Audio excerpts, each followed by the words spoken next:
केही ढाड दुख्ने अनि यो खुट्टाको धर्ना साथ दुख्ने चलाउन नहुने दिशा गरेर उठ्न पनि आधी घन्टा लाग्थ्यो नसक्ने। अनि त्यस्तो भइसकेपछि अति नै भयो। अनि मैले नेटमा हेरेँ, नेटमा सर्च गरेर हेर्दाखेरि मेदान्त न्युरो क्लिनिक कुपनडोरको एड्रेस पाएँ र म यहाँ आएर चाहिँ ट्रिटमेन्ट गरेर आज 9 दिन भयो। मेरो पुरै शरीर चाहिँ पहिलाको जस्तै चल्न सक्ने उठ्न सक्ने भइसकेको छु। मेरो आँखाको यतापट्टि त्यो जुन रातो मासु पलाएको थियो, धेरै ठाउँ देखाउँदा क्यान्सर होला भन्नुहुन्थ्यो डाक्टर साहबले। तर त्यो रातो मासु पनि यो मेदान्त क्लिनिकमा आएर चाहिँ न्युरो यो थेरापी गरिसकेपछि त्यो पनि हराएर एक प्रकारको अनुहार पनि ग्लो चाहिँ आउन थाल्यो। म त एकदम कालो भएर चाउबाट धुप्प थिएँ नि त सिस्टर।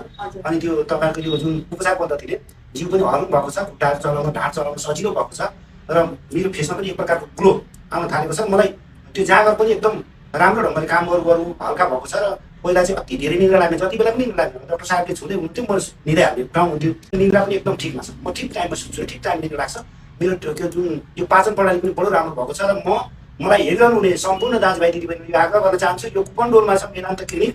तपाईँ बानेश्वरबाट आउन सक्नुहुन्छ, भ्यालीबाट यहाँ सम्पर्क गर्न सक्नुहुन्छ। तपाईँको हार्ट नसा अनि त्यसपछि तपाईँले चाहिँ अब जस्तो प्यारालाइसिस हुन लागेको छ, युरिक एसिड छ, बात छ, सबै खाले समस्याहरूको लागि चाहिँ यो प्राकृतिक रूपबाट कुनै बिना अपरेसन तपाईँ ठिक हुनुहुन्छ भन्ने मलाई पूर्ण विश्वास भएको हुनाले गर्दा तपाईँहरू पनि त्यस्तो पीडा छ भने तुरन्त यो अस्पतालमा सम्पर्क राख्नको लागि हार्दिकतापूर्वक निवेदन गर्दछु। सबै साथीहरूलाई रोग नपालौँ, तपाईँलाई अलिकति पनि रोग छ भने छिटो आइहाल्नुहोस्, त्यसो हुँदा तपाईँ ठिक हुनुहुन्छ भन्ने आग्रहका साथ बिदा हुन्छु। नमस्कार। म अन्ततः यो अस्पताललाई हार्दिक धन्यवाद दिन चाहन्छु र नेपाल सरकारलाई पनि यो खालको उपचार पद्धति देशभरि चाहिँ होस् भन्ने चाहिँ आग्रह गर्न चाहन्छु। नमस्कार।